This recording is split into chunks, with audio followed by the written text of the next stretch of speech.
Bonsoir, je suis heureux d'accueillir une nouvelle fois Patrice Guénifet. L'année dernière, il nous avait parlé de Napoléon et de Gaulle, et il a accepté de revenir parmi nous pour nous présenter ce gros livre qu'il a préfacé, qui concerne les œuvres complètes d'un historien peu connu, sauf dans un certain nombre de milieux férus d'histoire. Un de nos collaborateurs a présenté ce livre dans Royaliste il y a peu de temps. Je vois que vous avez son article sous les yeux. Il frémit, se demande où est-il. Il se cache. C'est vous. Voilà, je vais vous laisser la parole, je vous laisser le soin de présenter ce livre, et ensuite on engagera le débat avec vous. Bien, bonsoir, merci. Alors je ne compte plus les fois où je suis venu, soit de la 4e ou 5e au moins. Voilà, alors je me suis dit finalement je n'aurais pas dû accepter cette invitation parce que après tout est dans ce très bon d'ailleurs compte rendu qui dit l'essentiel en une page sur Cochin et la manière dont il a été redécouvert. Alors, tout d'abord une observation. On peut lire Cochin de différentes manières. On peut le lire comme historien, ayant consacré sa courte carrière, entre guillemets, parce qu'il n'a jamais fait carrière, la fortune de sa famille le dispensait d'intégrer l'université. Si bien qu'il était chartiste, il s'est simplement consacré à la recherche. Il s'est enfermé dans les archives, et quand il est sorti des dépôts d'archives, eh bien, ça a été pour rejoindre le front en 1914, et il a été tué en 1916. Donc une carrière brève, consacrée à la pure recherche, qui n'était pas doublée d'un engagement politique. Le seul engagement qui a été le sien était un engagement lié à la tradition familiale, puisqu'il appartient à la famille des Cochins, et donc une famille qui s'est illustrée dans le courant du catholicisme social, avec Albert Demain, etc. C'est une des grandes familles de la bourgeoisie du XIXe siècle, de la bourgeoisie catholique, et de la bourgeoisie à tendance, à état d'esprit social. Royaliste, bien sûr, sa famille est monarchiste, lui-même est un monarchiste convaincu, doublé d'un patriote, ce qui explique que dès 1914, il rejoint l'armée et il sera tué à Verdun en 1916. Alors on peut lire ses travaux comme ceux d'un historien qui s'est consacré à l'étude de la Révolution française, et par la portée de ce qu'il a écrit, on peut le lire comme un théoricien de la politique dont les enseignements peuvent avoir du profit aujourd'hui encore.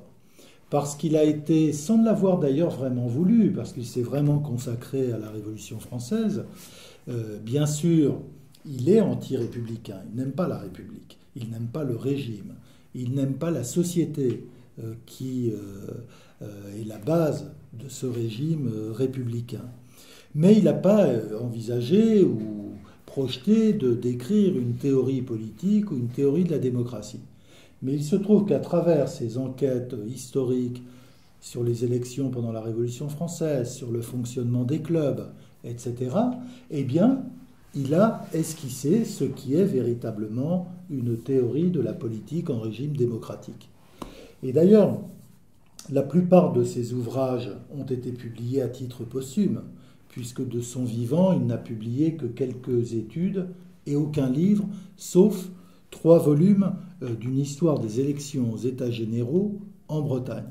D'ailleurs, c'est l'ouvrage sans doute le moins intéressant dans son œuvre. Il n'est d'ailleurs pas repris à cause du volume dans ce recueil, mais c'est pas un manque, parce que c'est pas le meilleur Cochin. Il se perd dans les détails, il s'efforce de prouver une thèse qui historiquement est tout à fait sujette à caution, qui est celle d'une vaste manipulation électorale à l'origine de la Révolution française, et ce qui n'est pas le plus plausible dans l'œuvre de Cochin.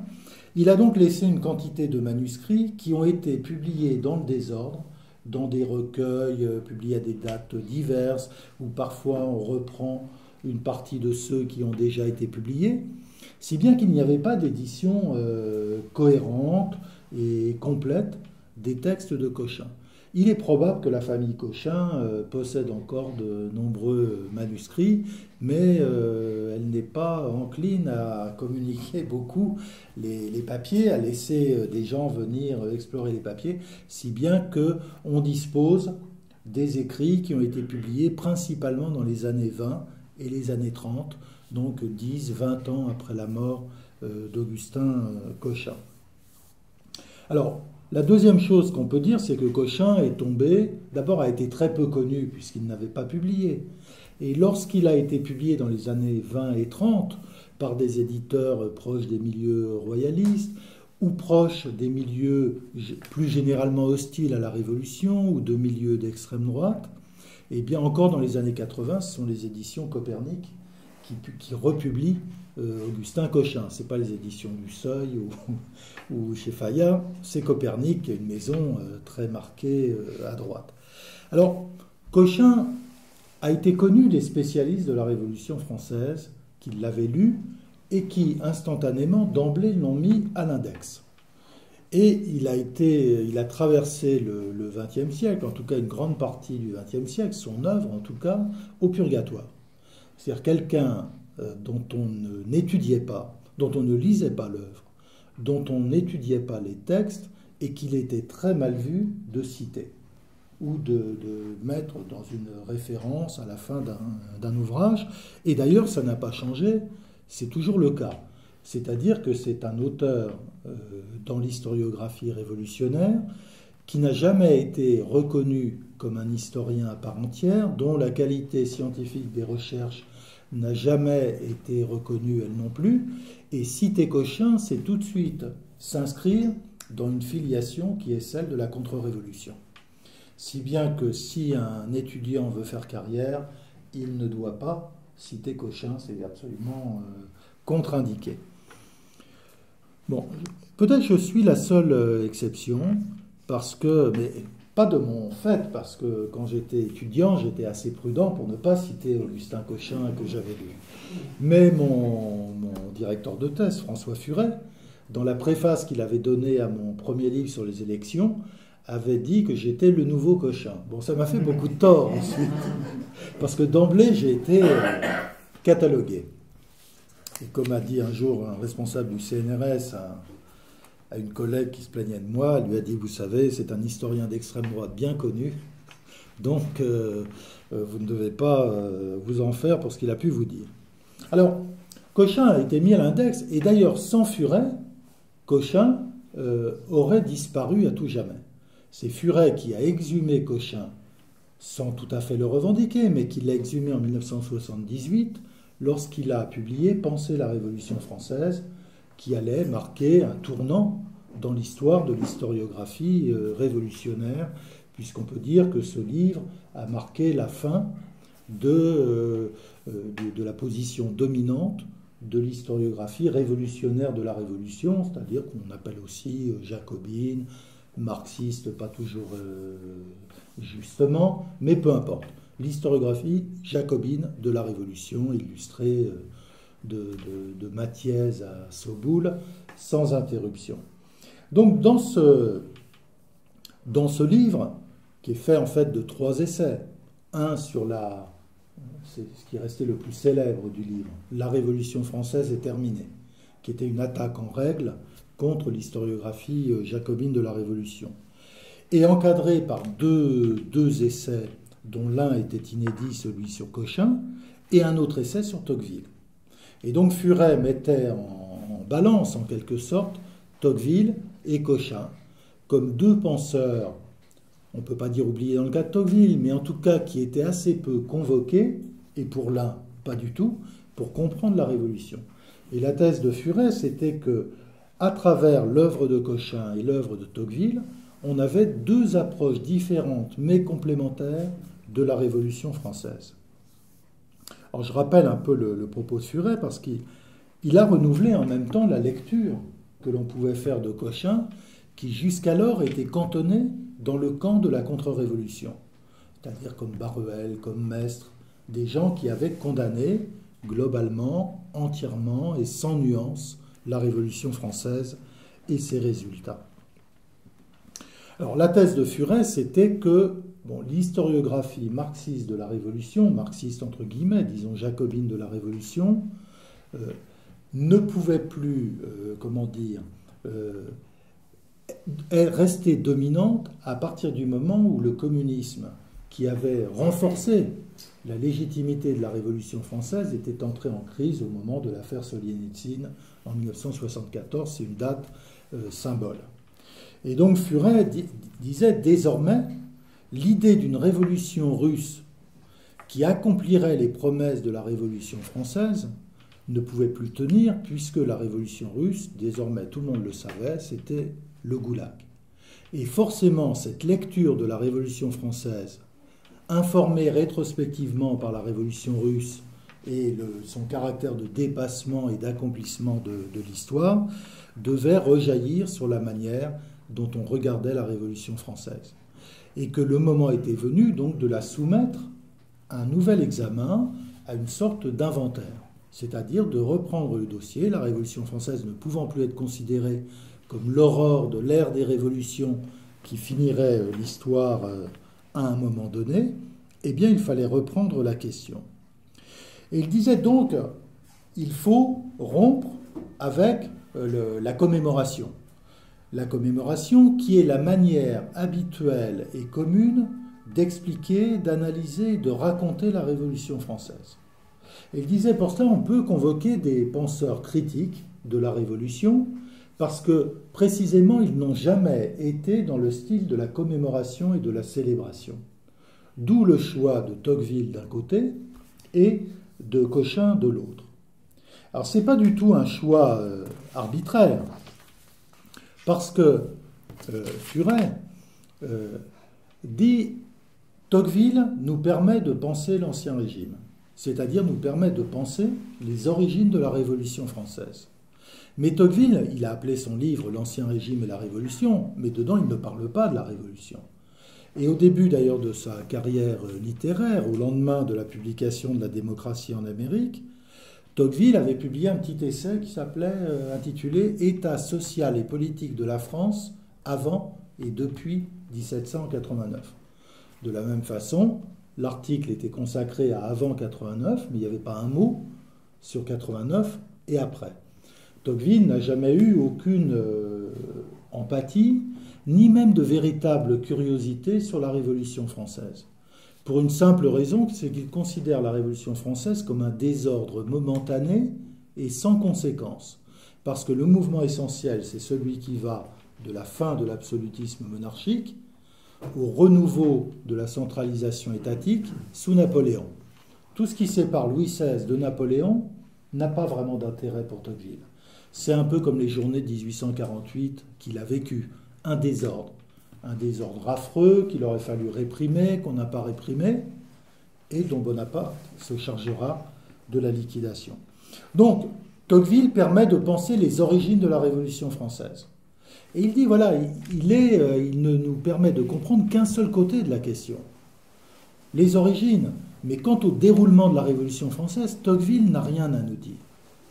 Et Furet ajoutait, en revanche, Cochin a beaucoup à nous dire sur l'événement révolutionnaire lui-même. Et sur cette dynamique qui commence avec la réunion des États généraux et qui va se poursuivre, sinon pendant toute la décennie révolutionnaire, au moins jusqu'à l'époque de la Terreur, à travers l'étude que Cochin a faite des sociétés de pensée. Donc Tocqueville permet d'écrire une histoire à long terme des origines et des résultats de la Révolution française.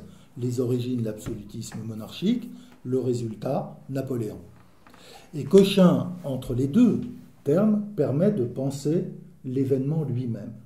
C'est-à-dire comment fonctionne réellement ce principe de légitimité qu'est le peuple avec une majuscule, et comment s'enclenche la dynamique qui va conduire de 89 à 93 donc des États généraux et d'un projet de réforme, à la violence sans limite de l'époque de la Terreur. Donc ainsi, en mettant les deux, en juxtaposant les deux historiens, Tocqueville et Cochin, eh bien on peut relire la Révolution française d'une manière tout à fait neuve et tout à fait à l'écart de tout esprit de célébration ou de commémoration. Bon, si Furet a choisi Cochin, il l'a fait en toute connaissance de cause et pas seulement à cause de l'intérêt intrinsèque que pensait qu'il y a dans Cochin, de la pensée de Cochin. Il l'a fait bien sûr pour heurter et choquer le milieu historiographique de la Révolution. Et effectivement, une bonne partie de sa mauvaise réputation ultérieure est née du choix de Cochin. Avec cette idée que s'il avait réhabilité Cochin, c'est qu'il avait pris ses distances, et même plus que ses distances avec la gauche, et qu'il commençait à dériver vers la droite. Soupçon qui est resté attaché à la mémoire de Furet jusqu'à aujourd'hui. C'est-à-dire l'idée d'un homme de gauche passé à droite via Augustin Cochin. Ceci dit, cette exhumation de l'œuvre de Cochin a eu des effets parce qu'on a commencé à rééditer Cochin plus sérieusement.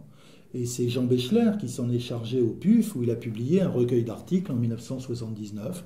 Il a regroupé, d'ailleurs, toutes les études qu'il avait exhumées sont là, et il a publié ça en 1979. Donc Cochin a eu une petite réhabilitation, tout à fait éphémère d'ailleurs, parce qu'il est retombé dans l'oubli, non seulement à cause de la mauvaise réputation qui s'attache au personnage historien contre-révolutionnaire, mais aussi parce qu'il faut bien le dire, Cochin n'est pas facile à lire. Ce n'est pas l'auteur le plus lumineux qu'on puisse imaginer, c'est pas Tocqueville. Tocqueville a une façon d'expliquer qui coule de source et qui cache d'une certaine façon la complexité. Cochin, qui n'a pas une thèse très complexe, une interprétation très complexe du problème révolutionnaire, a une écriture très compliquée.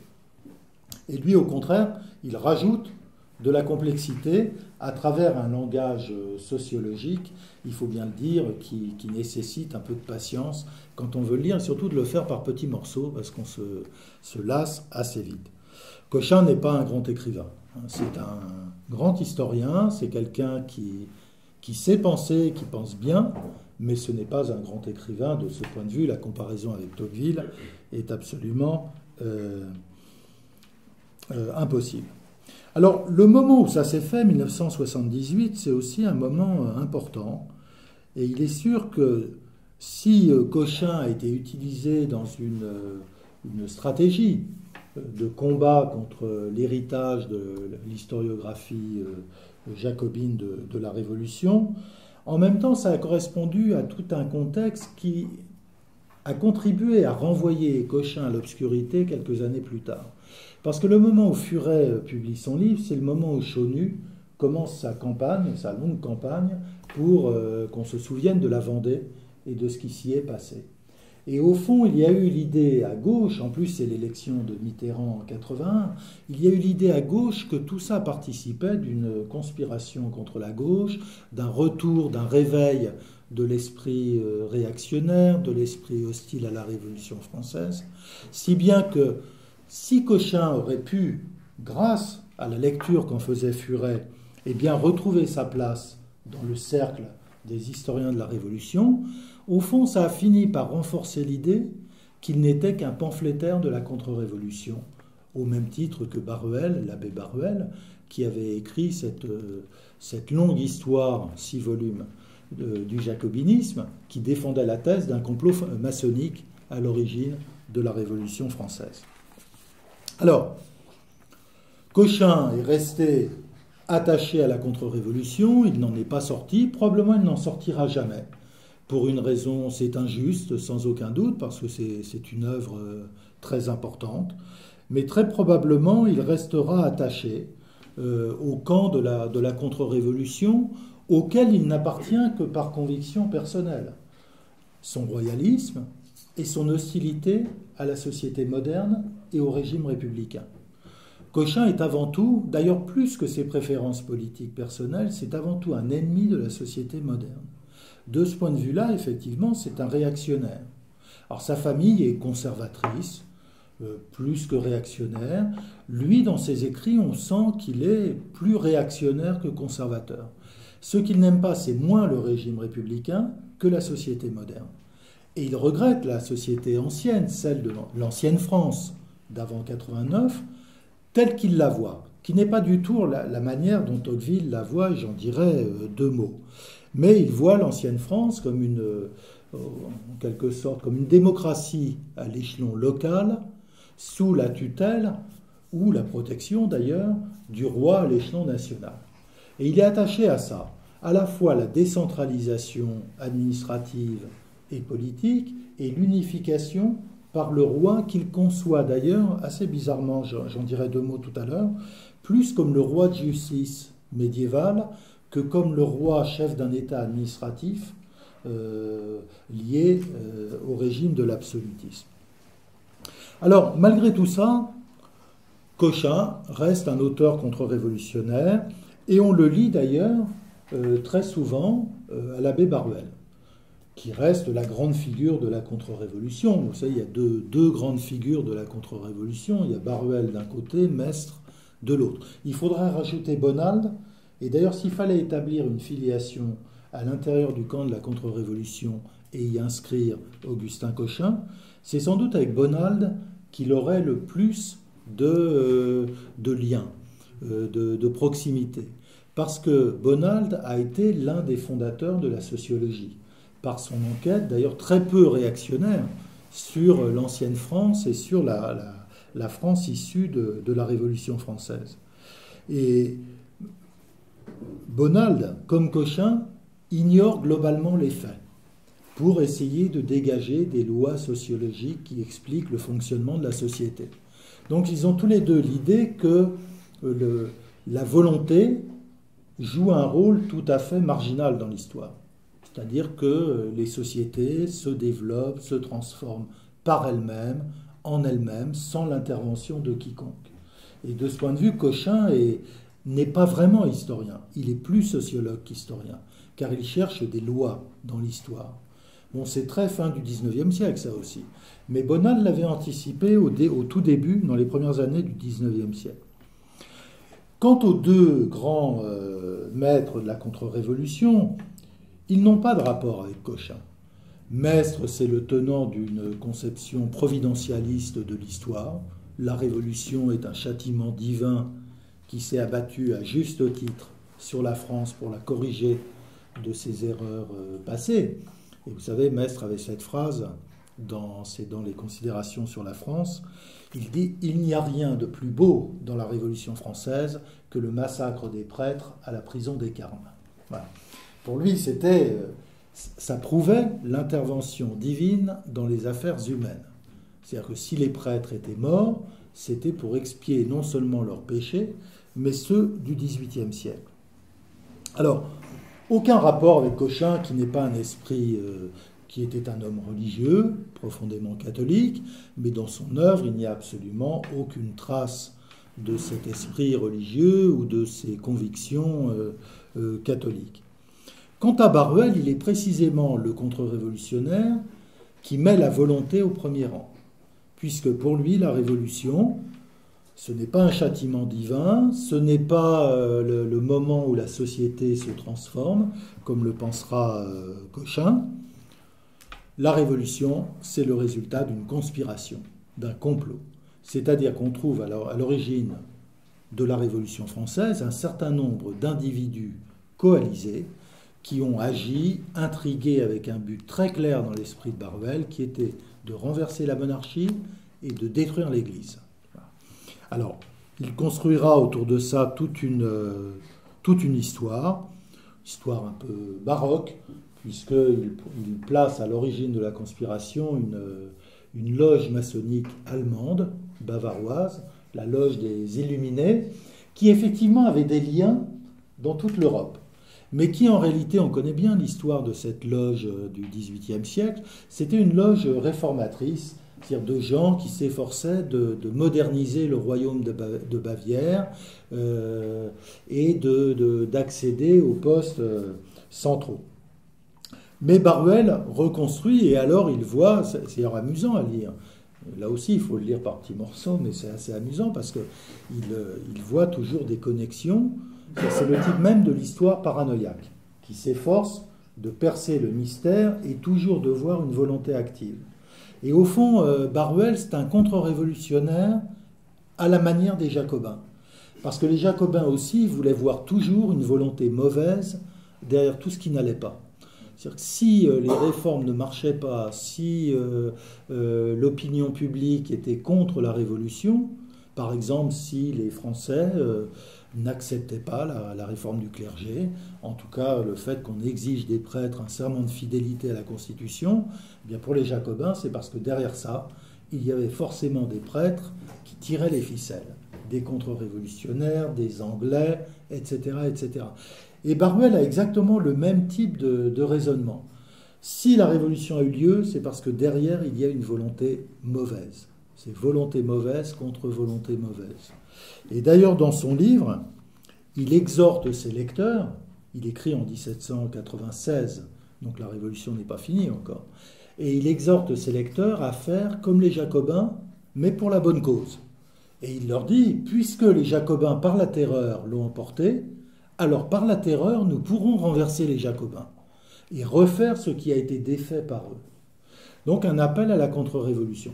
Cochin n'a absolument rien à voir avec tout ça, puisque pour lui, précisément, la révolution n'a rien à voir avec une intervention divine, et la révolution n'a rien à voir avec l'action d'une volonté mauvaise. Alors, j'en viens maintenant à la thèse de Cochin.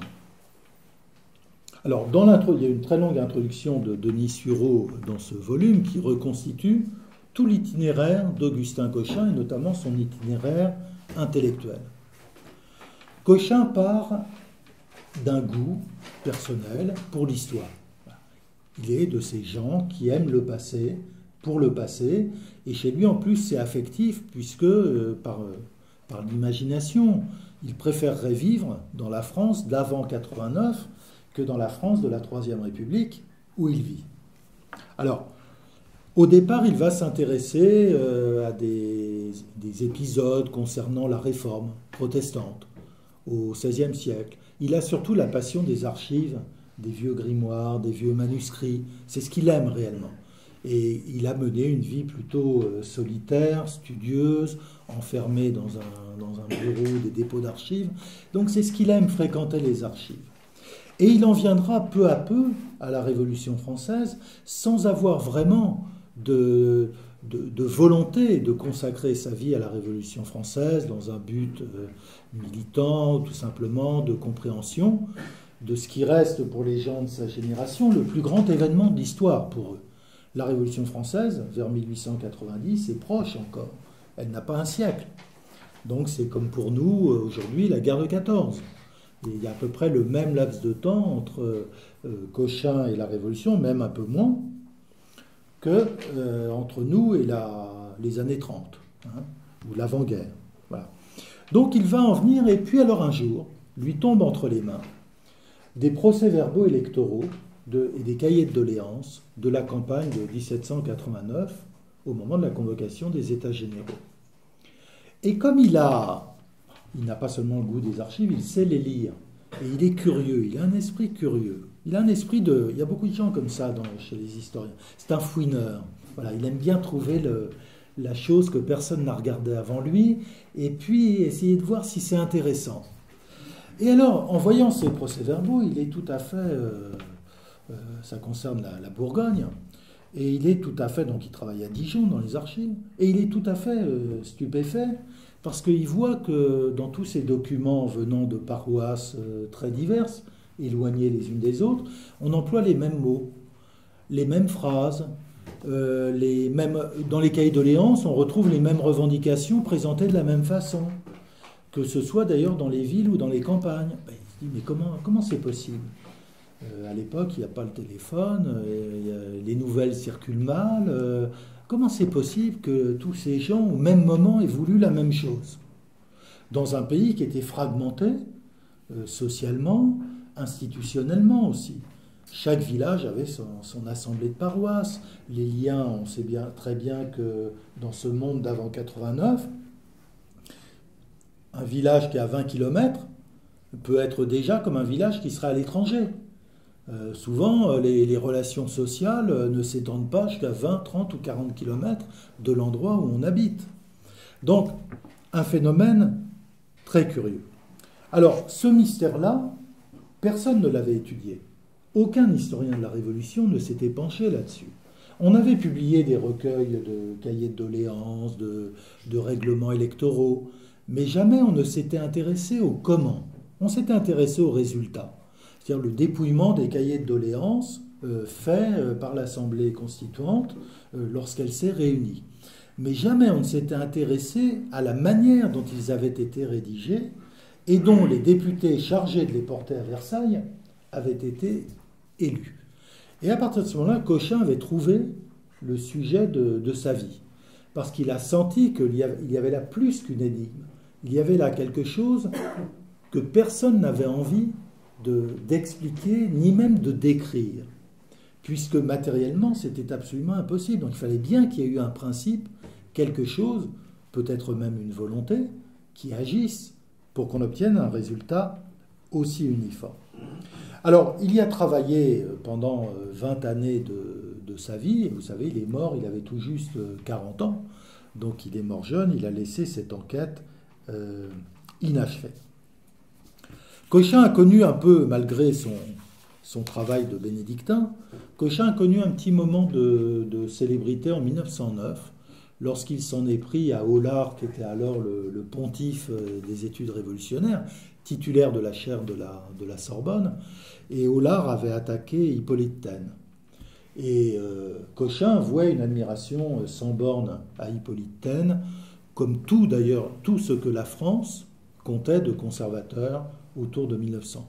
Taine était vraiment passait pour le champion de ceux qui avaient une vision critique de la Révolution française.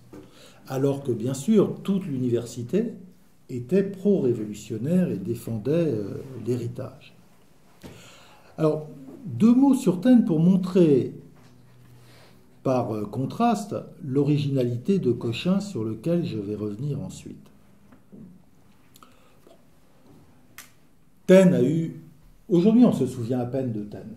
Plus personne ne le lit. Je ne sais même pas s'il est réédité. Peut-être les origines qui sont toujours en collection bouquins, mais le reste de son œuvre est très peu réédité. Peut-être le voyage aux Pyrénées, mais l'histoire de la littérature anglaise, pardon. Oui.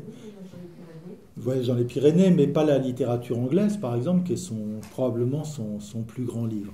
Bref, Taine a une explication de la Révolution, pour faire vite, qui est le contraire de ce que sera celle de Cochin, puisque pour Taine, le coupable, c'est l'Ancien Régime. C'est-à-dire, sans l'Ancien Régime, il n'y aurait pas eu la Révolution, sans la monarchie. C'est la monarchie, et la monarchie absolue, qui a provoqué la Révolution française. Parce qu'elle a détruit tous les corps intermédiaires. Il reprend un peu la thèse de Tocqueville.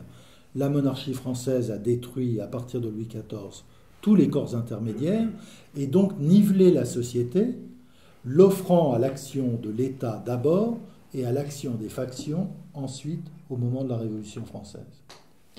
Et Taine dit, il n'y a pas qu'un seul coupable, il n'y a pas que Louis XIV, il y a aussi le siècle classique tout entier, le grand siècle. Et il fait, ça c'est une analyse très originale et qui n'a pas été vraiment exploitée, une critique de la langue française. Et vous savez, c'est pour ça que j'ai cité l'histoire de la littérature anglaise, parce que Taine est un spécialiste de la littérature anglaise. Et il s'est amusé un jour à faire une comparaison entre Shakespeare et Racine. Racine, c'est 300 mots, le vocabulaire. C'est très peu. Shakespeare, c'est plusieurs milliers de mots différents. Et même Shakespeare invente des mots pour pouvoir décrire la réalité anglaise.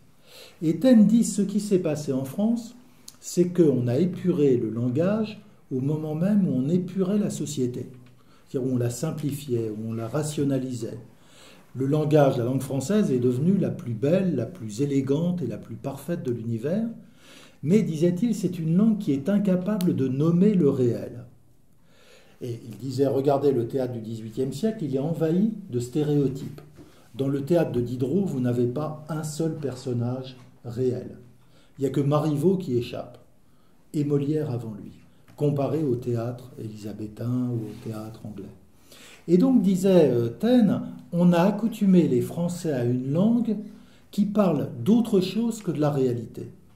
Et Taine disait, c'est là qu'a été le creuset de l'idéologie révolutionnaire, qui a pu, de plus, se répandre à la faveur du nivellement de la société française qu'avait opéré la monarchie absolue.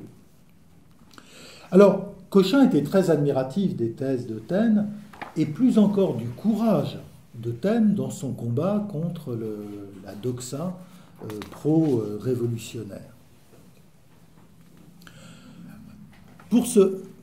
Cela étant dit, tout le sépare de Taine. D'abord parce que Taine se veut psychologue. Taine n'aime pas l'histoire. Taine dit l'histoire, la vraie histoire, la véritable, c'est de la psychologie. Et une fois qu'on a trouvé la faculté psychologique maîtresse, on peut en déduire les événements. Et donc Taine ressemblait à une sorte de chasseur de collectionneur de papillons. Il prenait des spécimens, il les épinglait et il les appareillait, il les apparentait, il créait des familles pour expliquer la terreur.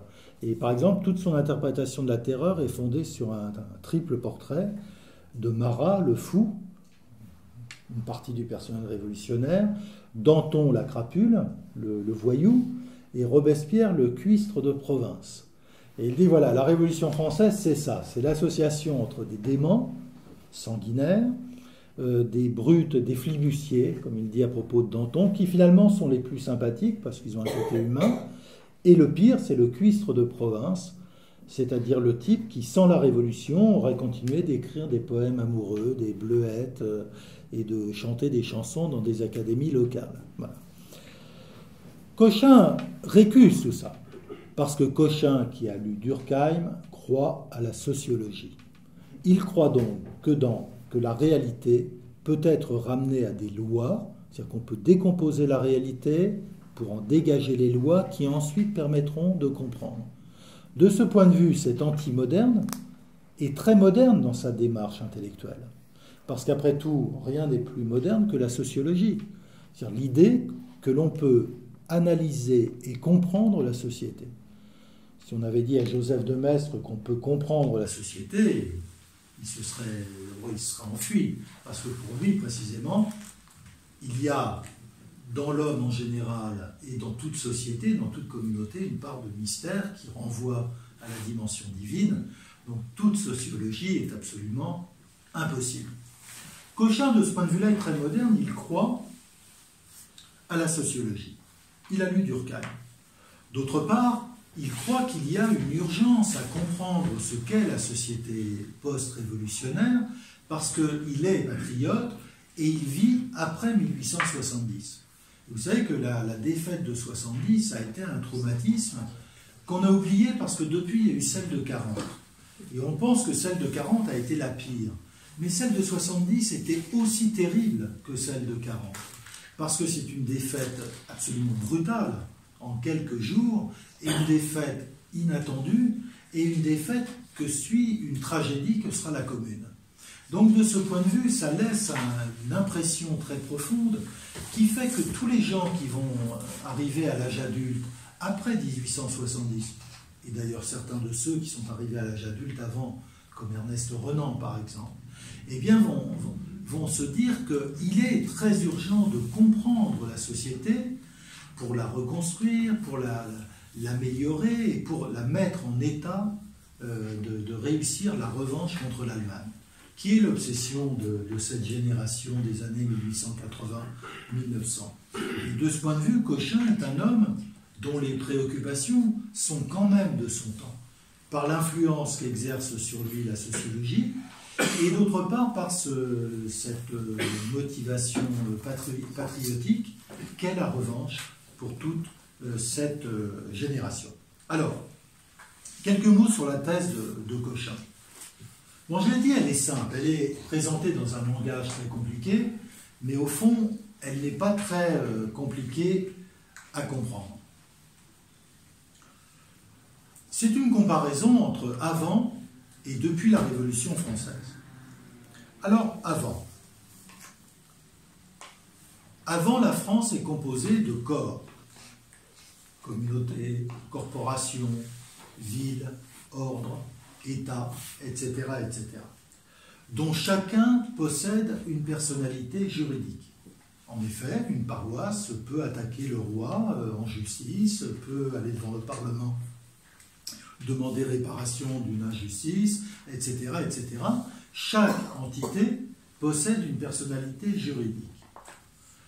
On appartient à ces divers corps et on peut bien sûr appartenir à plusieurs, membre de sa paroisse, membre d'un corps de métier en même temps, membre d'une assemblée de la noblesse si on est noble, bref, on peut appartenir à plusieurs entités. On appartient à chacune en fonction de son statut et de son état personnel, qui détermine aussi l'influence qu'on exerce à l'intérieur de chaque corps. Et par exemple, on sait que dans les assemblées de villages, on dirait aujourd'hui de communes, la commune étant l'ancienne paroisse de l'Ancien Régime, eh bien, il y avait toujours un double ordre de délibération et de décision. La décision se faisait toujours à haute voix, c'était le mode traditionnel dans des communautés où tout le monde est supposé se respecter et se connaître. Alors, la discussion se faisait des moins importants, de ceux qui étaient le moins élevés dans la hiérarchie locale, au plus élevé. C'est-à-dire que le plus élevé dans la hiérarchie locale, le seigneur, souvent parlait le dernier. Il lui revenait donc de faire un peu la synthèse des débats et de dire ce qu'il fallait penser. Et ensuite, il était le premier à voter. Ce qui fait qu'il donnait, au fond, le là, et ensuite, les autres n'avaient plus qu'à voter de la même façon que celui qui avait voté. Ça fonctionnait comme ça. Et parce que dans ces petites communautés, l'important est de produire de l'unanimité. C'est-à-dire qu'il s'agit moins de prendre des décisions ou d'exprimer des points de vue différents que de réaffirmer la cohésion de la communauté.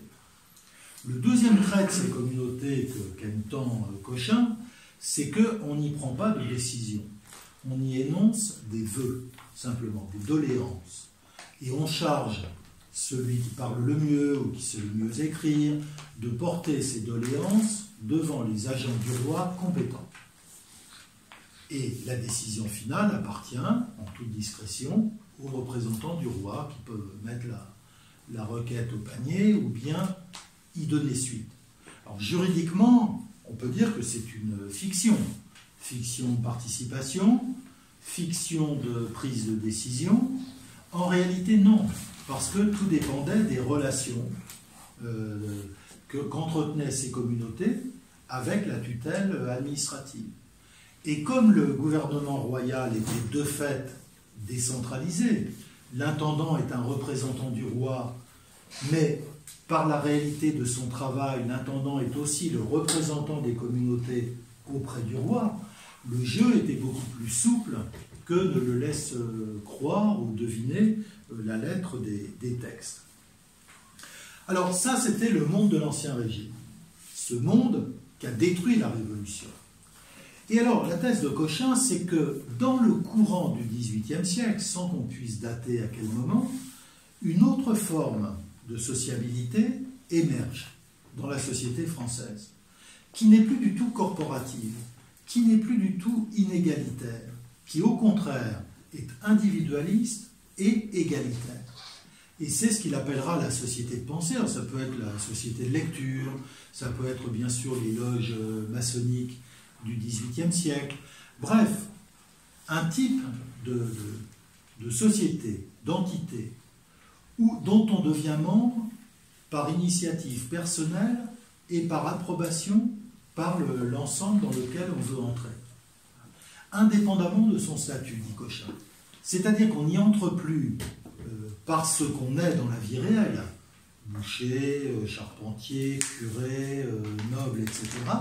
On y entre en tant qu'individu singulier qui bénéficiera, qui possédera un suffrage dans cette assemblée.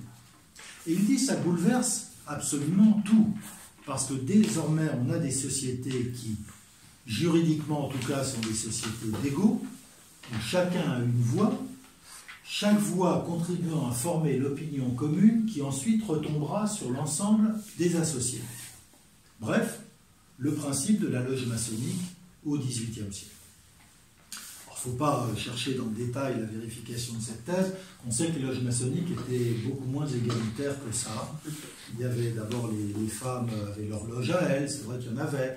Les militaires aimaient bien avoir leur loge à eux, ils n'aimaient pas beaucoup se mêler avec les civils. Les financiers, les banquiers aimaient bien être entre banquiers, ça les gênait d'être dans des loges d'artisans. Donc en réalité, ces loges maçonniques reproduisaient plus ou moins la société d'Ancien Régime. Mais on n'y opinait plus selon l'ancien système qui réservait l'influence soit à une décision prise par consensus, soit au plus éminent de la communauté. Désormais, effectivement, on vote. Et alors là, Cochin dit ce système qui ne correspond à rien de réel. C'est au fond la figure de la citoyenneté. Il dit le citoyen ne correspond à rien de réel. Le citoyen est censé, aujourd'hui, aller donner son vote sur des questions qu'il ne comprend pas et de désigner des gens qu'il ne connaît pas. Il dit la démocratie, c'est ça. Donc, il dit tout ceci a été en fait, en réalité, une dépossession du pouvoir, de l'influence que chacun possédait, même s'il s'agissait d'une influence limitée. Et il dit tout ceci a été une dépossession au profit d'une fiction qui ne peut fonctionner dès lors qu'on grandit l'échelle politique, dès lors qu'on a de plus en plus de votants concernés, qui ne peut fonctionner que par la manipulation, c'est-à-dire par l'existence de tireurs de ficelles qui en réalité transforment les volontés non informées des citoyens en une prétendue volonté générale à laquelle ils devront ensuite se soumettre. Voilà la thèse de Cochin en deux mots. Cochin,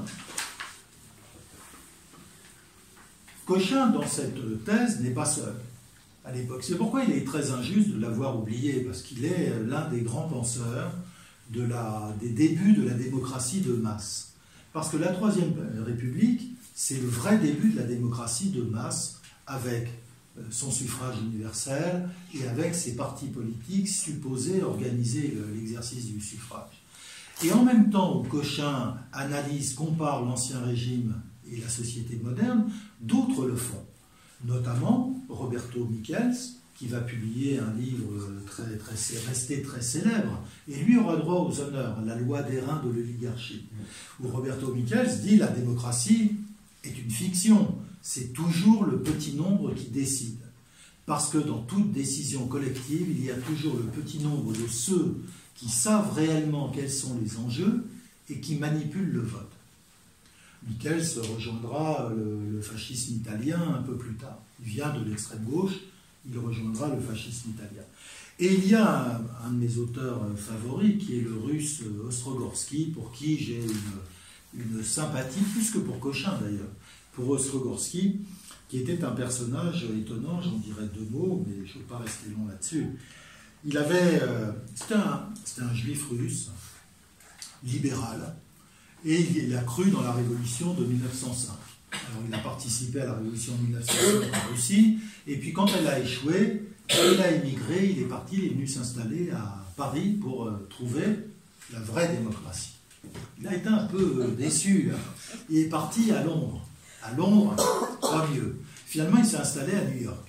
Et alors, à New York, il a vu sans doute la pire forme de démocratie qu'on puisse concevoir, puisque c'est l'époque des caucus, c'est l'époque des organisations politiques avec, vous savez, toute la population d'immigrants qui commencent à voter, qui ne savent rien, qui ne parlent pas la langue, qu'on emmène voter, qu'on achète, et il y a tout un trafic de suffrage dans l'Amérique du début du XXe siècle. C'est resté célèbre, hein, toutes les municipalités étaient corrompues, etc. Et Ostrogorsky a pris les États-Unis comme base de son enquête sur le fonctionnement réel de la démocratie. Et il arrive exactement aux mêmes conclusions que Cochin en France. C'est-à-dire que l'égalité citoyenne, le suffrage universel, sont en fait une dynamique de dépossession du pouvoir que chacun est censé posséder sur son propre destin. Parce que le citoyen, qui en principe est souverain, se trouve en réalité asservi à ce que Ostrogorski et Cochin appellent du même mot la machine. C'est-à-dire ces organisations sans lesquelles le suffrage universel ne peut pas fonctionner. C'était d'ailleurs le cas dans la Révolution, où les révolutionnaires avaient interdit les programmes électoraux et les candidatures. Donc les gens étaient appelés à se voter, il n'y avait pas de programme et il n'y avait pas de candidat. Et on supposait que chacun ne considérant que l'intérêt général, eh bien, une majorité et même une unanimité en sortirait. Et bien entendu, le système ne fonctionne que parce qu'il y a des minorités organisées qui produisent des résultats malgré l'absence de candidats. Donc il y a des programmes dont personne ne parle et des candidats que personne ne voit, mais qui sont vraiment des candidats. Et qui d'ailleurs, pour montrer qu'ils n'étaient pas candidats, refusent systématiquement leur élection. Pas trop longtemps, le temps qu'on les supplie, et ensuite ils acceptent. Alors que, bien évidemment, ils ont fait campagne avant. Donc Ostrogorski découvre la même réalité. Là où ils se séparent, c'est qu'Ostrogorski n'est pas un conservateur du tout, à la différence de Cochin. Donc Cochin regrette le temps où les Français avaient un petit pouvoir, mais un pouvoir réel. C'est-à-dire où ils participaient réellement à l'administration de leur existence quotidienne. Ostrogorski, lui, rêve d'un système où la démocratie serait une réalité. Et il disait il faut commencer par supprimer les partis. Il faut que chaque parti puisse se former sur une question donnée. Et lorsqu'on aura tranché la question donnée, tous les partis seront dissous à nouveau et se reformeront sur une autre question. C'est un libéral utopique. Voilà. Et c'est pour ça que je le trouve fort sympathique. Mais Cochin, lui, regrette l'ancienne France. Et dans cette mesure, sans doute l'auteur dont il est le plus proche au XIXe, c'est Chateaubriand, qui a un peu la même représentation de la France d'avant 89. Et il y a un passage des Mémoires d'Outre-Tombe qui, à ma connaissance, n'a jamais été cité, dans lequel Chateaubriand dit « on nous ennuie avec l'instauration de la démocratie ». La démocratie, elle existait sous l'Ancien Régime. Simplement, elle était locale. Elle était dans ces assemblées, précisément, gouvernée d'ailleurs non pas par les nobles, comme on dit, mais par le tiers-État. C'est-à-dire par les gens qui étaient en même temps les officiers du roi dans les tribunaux, dans les bailliages, etc. Et il dit là était la démocratie, la vraie, que la France connaissait et que la Révolution française a supprimée à travers l'individualisme politique. Donc dans ce sens, c'est sans doute la filiation la plus parlante, c'est celle qui va de Chateaubriand à Cochin, c'est-à-dire de gens qui sont avant tout des conservateurs, nostalgiques d'un ancien régime qui peut-être n'était pas tout à fait semblable, mais ils sont de cette famille. Plus que de Tocqueville, qui lui aussi accusait l'ancien régime d'avoir nivelé la société française. Alors que Cochin pense que la démocratie existait à l'échelon local sous l'Ancien Régime et a été détruite par la Révolution. Alors, aucun de ces gens, Chateaubriand lorsqu'il parle, et je conclurai là-dessus, lorsqu'il parle de la démocratie, Tocqueville, bien sûr, Ostrogorski, Roberto Michels avec sa loi d'airain de l'oligarchie, Cochin, n'a perdu de son actualité. Et je trouve très dommageable qu'on les lise si peu et qu'on les convoque si peu, notamment dans des périodes d'incertitude comme celle d'aujourd'hui. Parce qu'il permettrait de corriger certaines illusions quant à la possibilité d'une démocratie parfaite. Et si par exemple on convoquait Augustin Cochin pour nous parler du référendum d'initiative citoyenne, je pense qu'il aurait beaucoup de choses à nous dire, à nous expliquer, en nous rappelant que la part de fiction qui se trouve dans l'idée de la citoyenneté et dans l'individualisme moderne. Et je pense que ce sont à l'heure où, aujourd'hui, on fonctionne avec il y a peu de réflexion politique. Et il y a beaucoup de recours au mantra politique. Donc la démocratie est comme un mantra, on l'entend toutes les 10 minutes à peu près dans les médias, toutes les 3 lignes dans les journaux. Et je pense que ce sont ces penseurs critiques de la démocratie moderne, eh bien c'est le type de penseurs et d'œuvres dont on a bien besoin aujourd'hui. Voilà, d'où l'actualité, à mon avis, d'Augustin Cochin. Je vous remercie. Merci.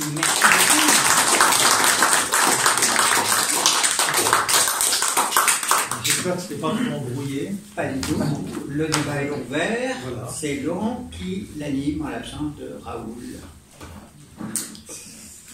Oui, Alors je vous en prie. Vous demandez des demandes d'explication. Alors, je vais poser la première Oui, question. Oui, Je vais me permettre de prendre la oui. parole. Dans l'édition Opus dont vous parlez, Oui, que oui. vous évoquez, Jean Beschler décrit ce qu'il appelle la formation de l'homo ideologicus, Oui. je crois, et notamment comment se développe la puissance de ces sociétés de pensée à partir de la médiocrité de ses membres, ou malgré la médiocrité de ses membres, et à partir d'une vision complètement détachée du réel. Est-ce que vous pouvez en dire quelques mots? Oui, ça c'est Beschler. Je pense que... Vous ne partagez pas cette lecture? Non, je parle de Cochin. Cochin ne partage pas vraiment. Cochin pense que la tyrannie de l'opinion générale, comme il dit, de la volonté générale qui n'est pas la volonté majoritaire, qui est autre chose, qui se forme au-dessus, tient au déracinement où sont plongés les membres de ces nouvelles communautés, de cette nouvelle collectivité. C'est ça qui fait qu'ils sont à la fois... ils ne sont pas partie prenante dans le processus d'élaboration de cette volonté générale, et ils la subissent sans l'avoir faite. Parce que cette volonté générale ne tient pas à ce qu'ils maîtrisent. C'est-à-dire, au fond, ce que dit Cochin, c'est que dans la démocratie, il y a une présomption de compétence universelle qui n'est pas possible, qui n'existe pas. Voilà. Et c'est là, c'est dans cette impossibilité que se logent ces minorités qui vont former la volonté commune. Et alors, bien sûr, là où intervient la médiocrité, c'est à la faveur de l'anonymat du processus. Et effectivement, c'est le genre de personnel qu'on trouve dans les comités de section des partis politiques ou des syndicats. C'est toujours des gens qui ne réussiraient pas s'il leur fallait se mettre en vue au premier plan. Ce ne sont pas des orateurs, mais ce sont ceux qui consacrent le temps nécessaire à l'action. Ce sont eux qui tirent les ficelles. Et c'est effectivement le personnel qu'on trouvera chez les Jacobins. Alors ce ne sont pas les grands orateurs des Jacobins, c'est pas Robespierre, c'est pas Danton, ce sont des gens qui contrôlent, et ça il le montrera très bien, Cochin, ce qu'on appelle le comité de correspondance, qui n'est pas le lieu du pouvoir. C'est pas le comité de correspondance qui brille à la tribune des Jacobins qui se fait applaudir, pas du tout. Mais le comité de correspondance sont les scribouillards qui entretiennent la correspondance avec les filiales. Et Cochin montre très bien que le vrai pouvoir, c'est eux. Alors, ce ne sont pas des gens, en effet, qui ont du relief, ou qui sont des grands orateurs, ou même qui ont des idées du tout. Mais ils savent manier le langage jacobin, et ils savent, surtout, ils ont l'ardeur au travail qui leur permet de centraliser toute cette correspondance et de répondre. Et il dit par là, ce sont eux qui élaborent ce qui devient ensuite l'opinion jacobine. Parce qu'ils choisissent les mots, ils choisissent les tournures de phrases, ils répercutent bien sûr ce qu'ont dit les principaux orateurs, mais ils font fonctionner la machine. Voilà. Il dit c'est comme ça que ça marche.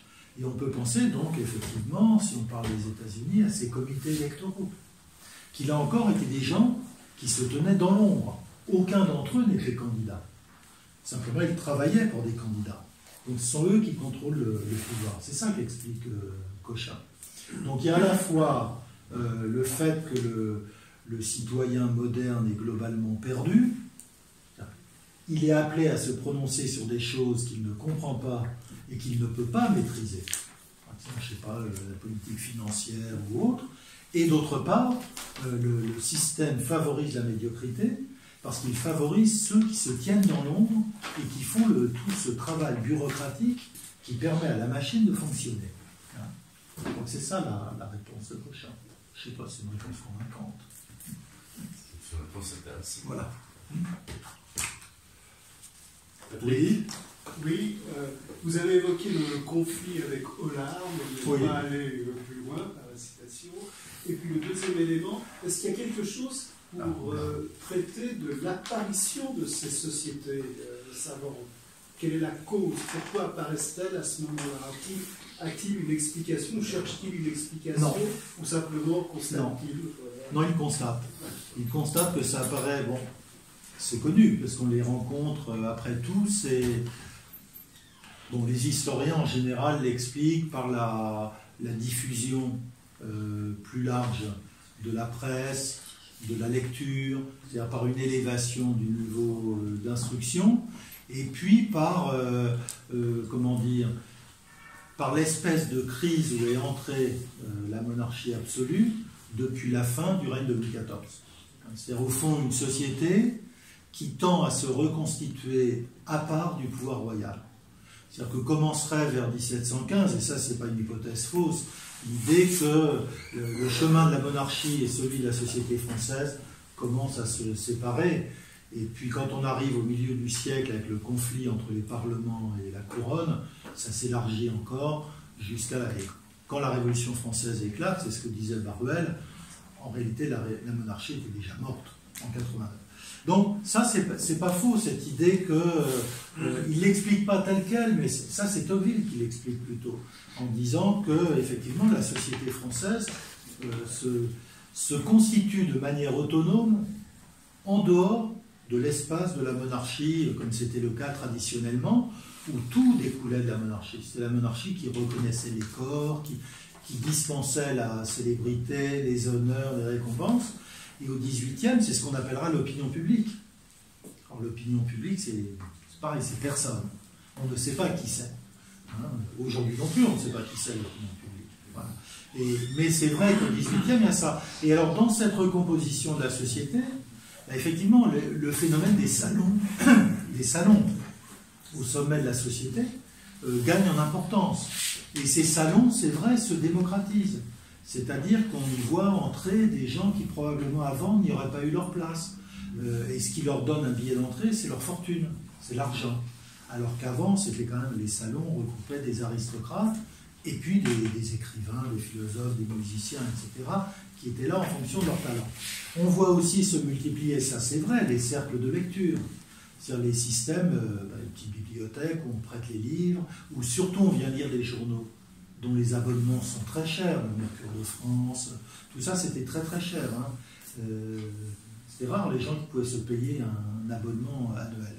Donc on voit tout ça, et puis le phénomène de la maçonnerie, qui commence plutôt en Angleterre, mais qui se développe en France à partir de 1730-1740, et qui va devenir une forme de sociabilité mondaine essentiellement, dans les milieux de la bourgeoisie, de la noblesse, du clergé. Une très grande partie du clergé est dans les loges. Hein. Joseph de Maistre lui-même était un maçon.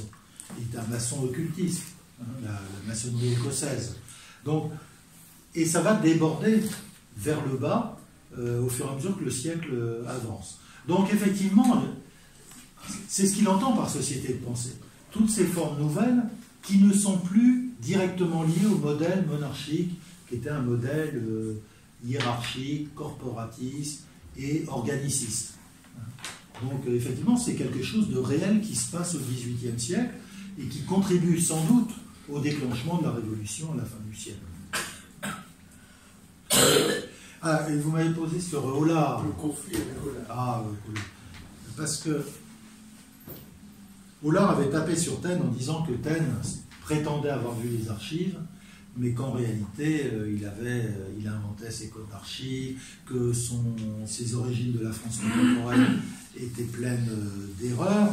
Et donc, je vais juste vous donner une petite citation. Où est-ce qu'il a mis ça?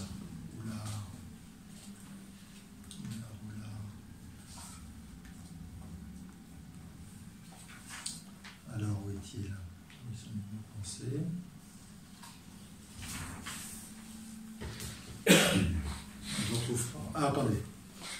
Je vais vous... Bon, j'en ai une là. Petite citation, c'est le début de la... Je crois que j'en avais une là. Non, je ne l'ai pas. Enfin bref, Cochin a entrepris de vérifier Hollard qui avait vérifié Taine. Bon, c'est une querelle d'universitaires. Ça prouve que Cochin avait une sorte de... C'est un peu le chevalier de Taine, même s'il ne fait pas du tout la même histoire que Taine, il n'a pas du tout la même interprétation des origines de la Révolution, mais néanmoins, bon, si Taine est attaqué, eh bien, il le défend, il est courageux, et donc il prend Hollard, et il a trouvé, bien sûr, autant d'erreurs chez Hollard que chez Taine. Voilà, et ça a fait un peu de bruit, surtout qu'Hollard c'était pas seulement un mauvais historien, mais c'était un homme très, très imbu de sa propre personne et surtout de sa position. Donc ça a donné l'impression d'un scandale dans le Landerneau universitaire, mais à l'époque c'était important, hein, c'était beaucoup plus important qu'aujourd'hui. Voilà. Bertrand. Non, j'ai pas demandé vraiment la parole, mais peut-être que j'ai fait un geste. Oui, un geste. Comme ça. Non, j'ai éventuellement plusieurs questions. Vous dites que Mathiez, au contraire, parmi les grandes figures de l'époque, le rival d'Hollard, avait, au début en tout cas, plutôt apprécié le travail de Cochin. Oui. Et Mathiez est un bon historien. Moi, j'ai beaucoup de respect pour Mathiez parce que c'est un véritable érudit. Voilà. Et autant Mathiez est mauvais dans ses grands livres, dans son histoire générale de la Révolution, parce que c'est un ouvrage militant. À une époque où il s'était rapproché du PC, du Parti communiste, et donc il donne une histoire communiste de la Révolution française, avec même, il est le seul d'ailleurs à le faire, aucun historien ne l'a jamais fait, une apologie de la terreur. Il dit c'est le rouge creuset où naît le monde futur. C'est une belle formule, mais sanguinaire. Voilà. Mais sinon, il avait une intelligence de la Révolution et de la politique révolutionnaire. Et c'est ce qui est le plus intéressant chez Mathiez. Donc toutes les petites études qu'il a publiées, qui ont été regroupées dans divers recueils, sur les arcanes de la politique révolutionnaire, où forcément il retrouve un peu de Cochin, c'est-à-dire le phénomène de la manipulation. Parce que c'est ça qui intéresse Cochin. Alors Cochin généralise en disant toute démocratie ne peut fonctionner que par la manipulation politique et idéologique. Et Mathiez n'en tire pas de théorie, mais il démontre très bien les phénomènes de manipulation, notamment au sein du comité de salut public, comment à partir d'un pseudo-attentat on fabrique un mouvement d'opinion. Et Mathiez a écrit un très bon article sur l'affaire des chemises rouges. Donc c'est Cécile Renaud, accusée d'avoir eu un canif et d'avoir voulu poignarder Robespierre. Et Mathiez montre très bien comment, à partir de cette tentative d'assassinat qui n'a pas eu lieu, puisqu'elle est arrêtée à proximité de la maison de Robespierre, rue Saint-Honoré, avec un canif dans sa poche, mais à partir de ça, on va monter toute une affaire, et elle, toute sa famille, et un grand nombre d'autres condamnés vont être exécutés, revêtus de la chemise rouge des parricides. Donc c'est au moment où Robespierre atteint le sommet de son influence. Et Mathiez montre très bien comment, à la base de tout ça, il y a une volonté politique, une manipulation, et comment on tire les ficelles et comment on transforme un calcul politique en mouvement d'opinion massif. Donc de ce point de vue, il est, on pourrait dire dans les travaux pratiques, souvent proche de ce que Cochin a écrit sous une forme théorique. Parce que c'est vrai que ce qui manque chez Cochin, ce sont les exemples. Oui. Deux observations. Une, vraiment, je présenterai après, qui est directement liée à ce que vous disiez sur Cochin, avant-après. Oui. Et puis, donc, l'autre, par rapport donc, à la situation, si je puis dire, politique actuelle, oui. Élection de 20, 16% de suffrages exprimés, si on rajoute les abstentionnistes et les votes blancs, avec 60-40, dont on parle beaucoup, plus que des 16. Bon. Et lié à ça, vous n'avez pas cité Simone Veil avec un W, qui a une position critique qui me paraît fondée sur les partis. Si vous pouvez dire, puis je vous dirai après. J'ai parlé des partis parce que en fait, ils sont tous des ennemis de partis politiques. Ils pensent tous que le parti politique est une forme de confiscation de la démocratie. Alors Cochin pense qu'il n'y a pas d'au-delà du parti politique. C'est-à-dire que le parti politique condamne la démocratie. Parce que la démocratie est impossible sans le parti politique. C'est ça sa thèse. C'est-à-dire que la démocratie, à l'état pur, ne peut pas fonctionner comme système politique. Il lui faut le parti. Mais le parti est tellement une trahison des idéaux démocratiques et une dépossession de la citoyenneté qu'il condamne la démocratie. Donc la seule solution, c'est la démocratie locale et organique, et organiciste, corporative de l'ancien régime. Ostrogorsky dit le parti, c'est le mal absolu de la démocratie, mais si on arrivait à se libérer des partis, peut-être qu'on pourrait expérimenter une forme de démocratie. Lui, il aurait été favorable au RIC. Hein, ça, oui, tout à fait. Voilà. Non, justement, c'est bien que j'ai choisi cet ordre. Voilà. Donc, vous dites, avant, on était membre de sa paroisse, de la corporation, etc. Après, c'était peut-être membre de parti, ou électeur de parti, ou sympathisant. Enfin bon. C'est pas pareil. Mon expérience professionnelle et autres m'a amené à rencontrer quelqu'un et à trouver une solution pour tenir compte des deux volets. Donc il est mauritanien, il a travaillé en France et donc il a eu des responsabilités syndicales face au patron. Et il s'est dit, bon, le syndicat défend l'intérêt de ses membres, c'est bien, mais on peut faire mieux. Et donc, dans une zone de 30 000 habitants en Mauritanie, donc il a mis en place des associations d'agriculteurs, d'éleveurs, d'artisans, de commerçants, qui donc discutent entre eux de projets de développement pour le compte des élus intervenant dans le cadre des lois de décentralisation, loi NOTRe en France. Vous voyez ? Parce que l'expérience montre que les gens peuvent, disons, quand ils sont réunis tous ensemble, parler de l'éclairage public, de la santé, etc. Mais ils n'arrivent pas à aborder les questions économiques. Je vous signale, il y a là quelque chose qui s'apparente. Hein, ça s'apparente à la démocratie locale et réelle, dirait Cochin, c'est-à-dire où chacun intervient en fonction de ses intérêts immédiats et de ses compétences. Voilà. Ça, c'est vrai. Bon, ça pourrait être du Ostrogorsky aussi, parce qu'il le dit. Il dit que là, il faut des coalitions momentanées sur des questions données qui peuvent très bien se défaire ensuite. Olivier. Oui, j'ai deux questions. Oui. Une pour laquelle je n'ai pas trouvé de solution après avoir lu et longuement lu ce livre, ces œuvres. Vous dites, et Cochin y insiste beaucoup, Cochin n'est pas Barruel, c'est-à-dire qu'il n'est pas du tout dans l'idée d'une conspiration. Voilà. Ouais. Mais en même temps, il est ambigu parce qu'il passe son temps quand même à dire, et vous l'avez rappelé, ma lecture des cahiers de doléances, des pétitions, etc., en Bourgogne notamment, montre curieusement que tout ça est écrit avec les mêmes mots, sans doute par les mêmes gens, quelque part, qui inspirent tout ça. Oui, c'est vrai, les tireurs de ficelle. Les fameux tireurs de ficelle. Oui. Et donc, c'est effectivement mystérieux, et ça renvoie un peu à la question que Patrick posait tout à l'heure. C'est un sociologue, sans doute autant qu'un historien, mais en même temps, il ne fait pas vraiment la sociologie de sa découverte. Il ne remonte pas à la source en disant c'est pas une conspiration, c'est tout autre chose. Mais il y a des tireurs de ficelle. Mais il y a des tireurs de ficelle, et comment ça fonctionne, son système. Oui, vous avez raison.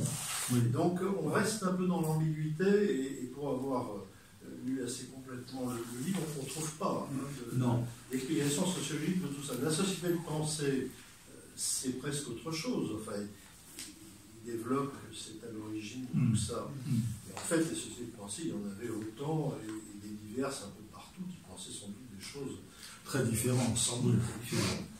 Donc, mon sentiment, et c'est un peu une constatation, c'est qu'il ne va pas au bout de la sociologie qui met pourtant en avant. Alors oui, un autre aspect, j'en ai terminé, qui est intéressant, et vous ne l'avez pas développé, c'est la question du patriotisme. Ça m'a beaucoup frappé dans la lecture de Cochin, il est assez original dans sa vision des choses. Parce qu'il dit le patriotisme des Jacobins n'est pas le nôtre. Sous-entendu, n'est pas celui de ma génération patriote qui allait faire la guerre de 14 et tomber en 1905. Et il argumente très fortement là-dessus, en expliquant que le patriotisme des Jacobins, c'était d'abord une façon de faire tomber le système organiciste dont vous parliez tout à l'heure. C'est-à-dire c'était la France contre les provinces et corporations, tout ce qui gênait en gros le système. Et puis après, ce patriotisme devient européen quand on fait la guerre à l'Europe. Et puis, Robespierre, etc., il peut être même mondial et international, quelque part. Donc, il est, en quelque sorte, pas vraiment patriote. Il ne parle pas du pays tel qu'il est. Donc, il y a deux choses. Ce sociologue qui ne va pas au bout de sa sociologie, ça m'a un petit peu... Je voulais savoir ce que vous en pensiez. Et puis ce patriote qui dit des choses assez originales sur les deux patriotismes. Et sur le premier point, j'ai pas de réponse. Bon, peut-être qu'il faut... c'est un peu une manière d'éviter la question, d'esquiver. C'est de rappeler que c'est une œuvre inachevée. Et que ce qu'on a publié de lui-même n'avait pas décidé de le publier. Alors peut-être qu'il considérait tout ça comme des matériaux de travail, peut-être que s'il avait pu vivre plus longtemps, il aurait produit un livre à partir de ces différents manuscrits. On ne saura jamais. Bon, c'est une manière de ne pas répondre à la question. Ensuite, sur le patriotisme, oui, bien sûr, son patriotisme n'est pas celui de la Révolution française. D'abord parce que Cochin, il a un patriotisme qui embrasse toute l'histoire de la patrie, avant et après 89. C'est-à-dire que c'est la France. Et il ne retranche pas de la France tout ce qui précède la Révolution française, comme le faisaient les Jacobins, et comme ont continué de le faire les Républicains pendant un certain temps. C'est au fond la Troisième République qui s'efforce de recoller les morceaux, et ça sera la vis. Qui proposera une histoire de la continuité française. Donc de ce point de vue-là, il a ce patriotisme anti-révolutionnaire, parce qu'il considère précisément que la révolution confond la patrie avec une idée, alors que la patrie, c'est une histoire. Et il y a un beau texte de Renan là-dessus, où Renan fait aussi la critique de ça. Et à l'époque de Cochin, la revue des Deux Mondes faisait écrire toutes sortes d'auteurs peu connus qui défendaient ces thèses-là, et notamment sur le patriotisme, sur le fait que les révolutionnaires aiment l'avenir, ils n'aiment pas le passé, par nature. Voilà. Alors que la France inclut le passé aussi, et pas seulement l'avenir. Voilà. Donc de ce point de vue-là, il est patriote comme l'était la droite au XIXe siècle. Patriote, mais en même temps très anti-maurassien, quelque part. Vous dites d'ailleurs dans votre... Parce qu'il est très catholique. Oui, c'est ça. Oui. Oui, non, il n'est pas maurassien. Maurras... Moi, Cochin, du point de vue de la sensibilité, me fait penser au Barès, deuxième manière. Barès d'après la guerre de 14. Voilà, pas le Barès du culte du moi, mais le Barès des déracinés. C'est ce monde-là, c'est cette psychologie-là, cette culture-là. Voilà. Oui, c'est l'anti-Mélenchon. L'anti-Macron aussi. Voilà. Oui.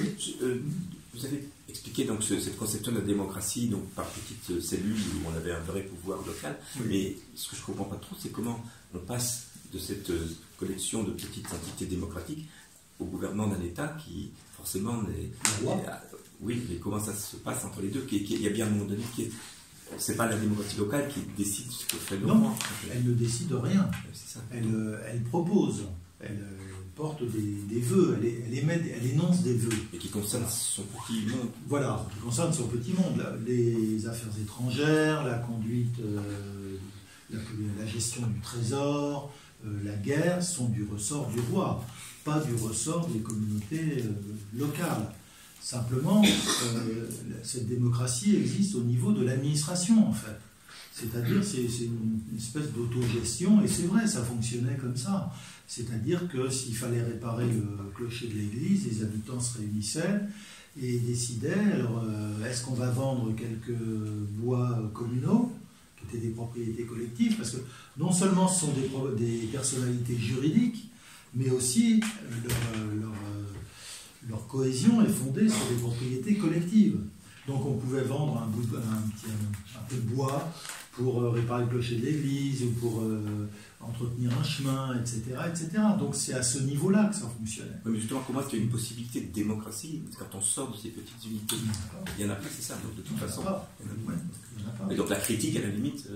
Non, ça se faisait parce que c'était aussi un niveau où on apprenait à gérer les choses. Et on sait que la monarchie française a très tôt recruté ses serviteurs dans tous les milieux. Et il y a eu beaucoup d'époques, c'est pas vrai à la fin de l'Ancien Régime, mais avant la fin de l'Ancien Régime, il y a plus de roturiers qui servent l'État royal que de nobles. Et pour des raisons politiques, c'est que les rois ont plus confiance dans les roturiers que dans les nobles. Voilà. Guerre, c'est tout. Pardon? Les nobles, ils allaient à la guerre. Oui, ils allaient à la guerre et puis ils étaient à la cour, voilà, parce qu'on s'en défiait un petit peu, voilà. Mais ensuite, il y a beaucoup de roturiers qui donc viennent de ce monde-là, de ce monde des avocats, des greffiers, des juristes, qui fournissent l'encadrement de la France et qui ont un pied dans l'appareil d'État, même si c'est au niveau, on dirait aujourd'hui, du canton, du département, et un pied dans la gestion des affaires locales. Et c'était un système qui ne fonctionnait pas si mal. Bon, il était très judiciarisé parce que la justice jouait un grand rôle et tous les conflits se réglaient en justice. Et alors comme ces communautés, vous savez, la communauté elle dure, les générations meurent, mais la communauté reste. Et donc les affaires devant les tribunaux pouvaient durer 70, 80, 120 ans, parce que la communauté était une personne, un être. Voilà. Mais ça fonctionnait pas mal, hein. On a réhabilité depuis... oui, mais je veux dire, non, mais il n'y a pas de national. Voilà, ça reste une monarchie absolue. Voilà, c'est ça, parce qu'on fait une critique des partis, des intermédiaires qui tirent les ficelles. Finalement, c'est un peu la même chose quand même. Il y avait une possibilité de généralisation là où subsistaient les pays d'État.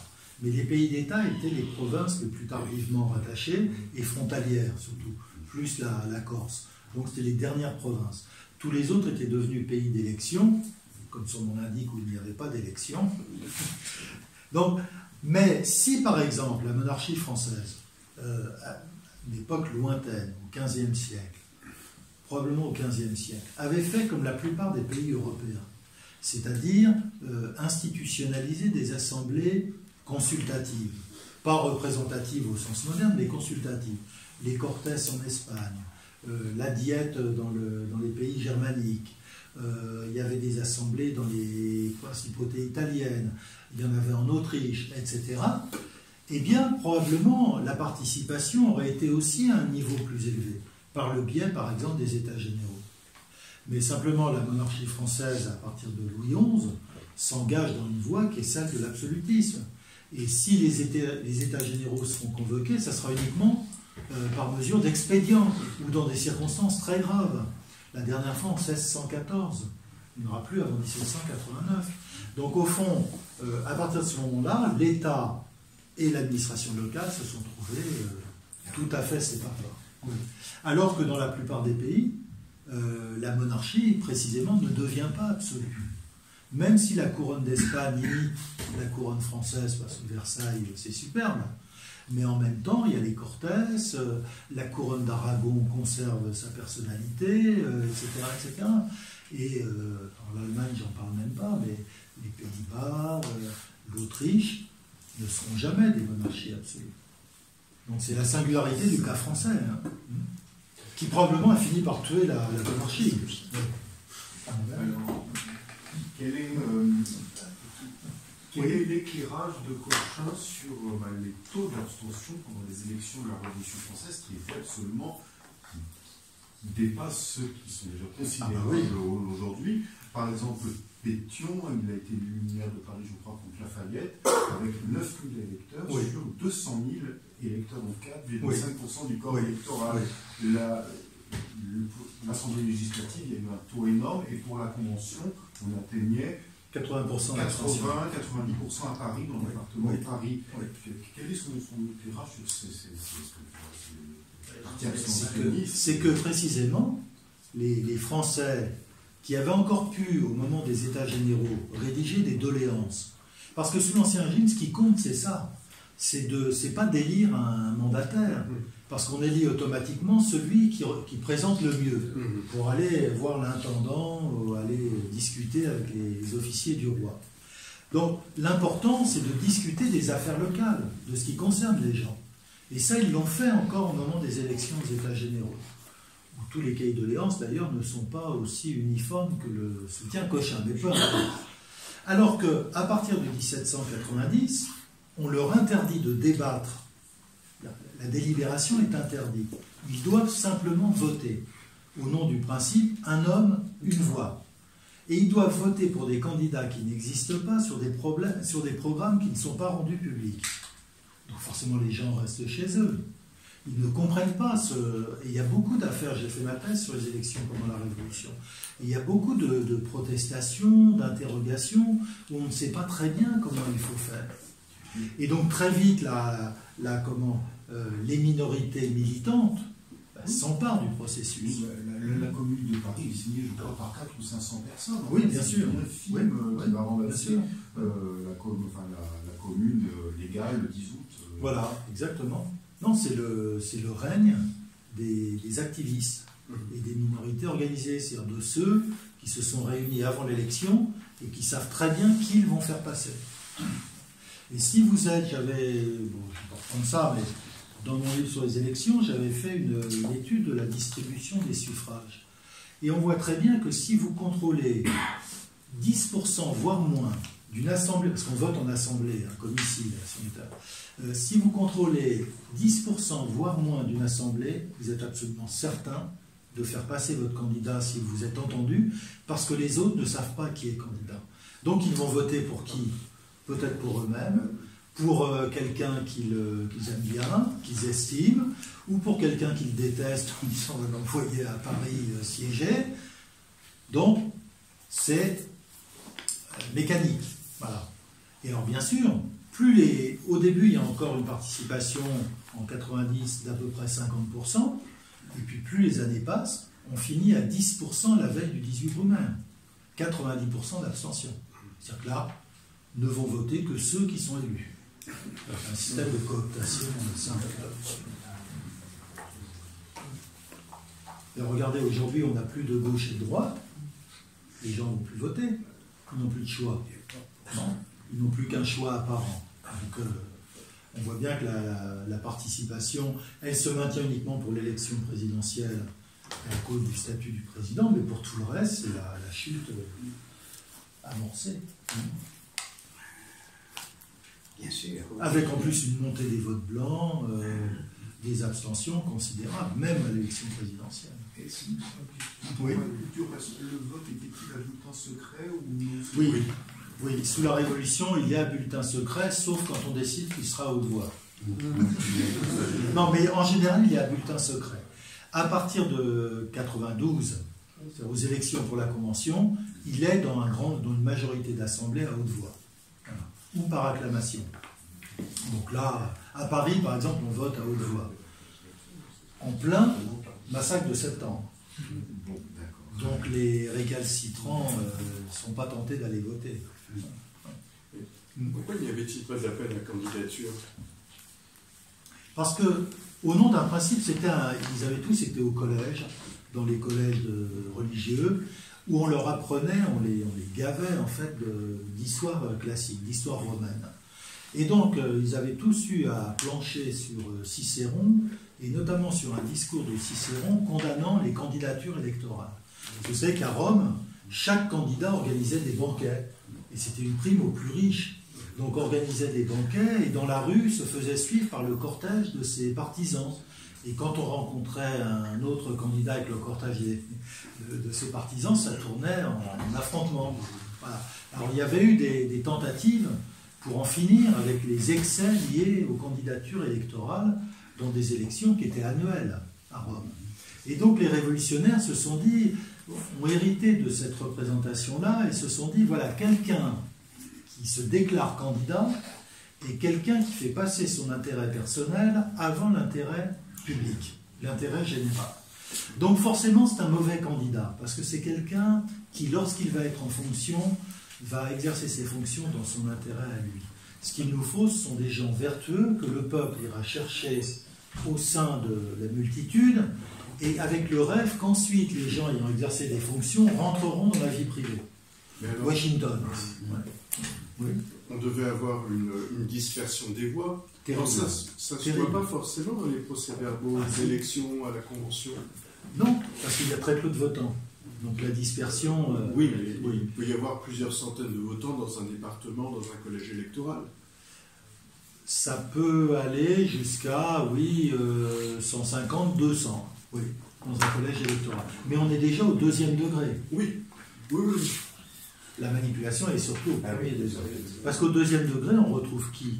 Eh bien, les factions qui ont manipulé l'élection au premier degré, qui se retrouvent au deuxième degré, et qui, là, s'affrontent pour le résultat final. Mais vous avez, par exemple, en Corse, les élus sont tous élus au premier tour. Voilà. Tous avec un score très important. À Paris, en 92, on vote à haute voix. Alors, je ne sais plus qui va être élu avec 100% des voix. C'est pas Robespierre. Hein. Robespierre ne fait pas un très bon score. Je ne sais plus quel député, je ne sais pas si c'est pas Billaud-Varenne, qui fait 100% des voix. Donc il y a de la manipulation. Mais c'est vrai qu'elle est plus sensible au degré primaire, ce qu'on appelle les assemblées primaires, les assemblées de canton, où les citoyens vont élire des grands électeurs, qu'au second degré. Parce que là, ce sont des assemblées de militants, pour la plupart. Et d'ailleurs, ce sont des assemblées de fonctionnaires, c'est-à-dire de gens qui sont déjà des élus. Oui, on va arrêter parce que l'heure s'avance et la cuisine très patiente. Mais voilà, merci à vous. Je remercie.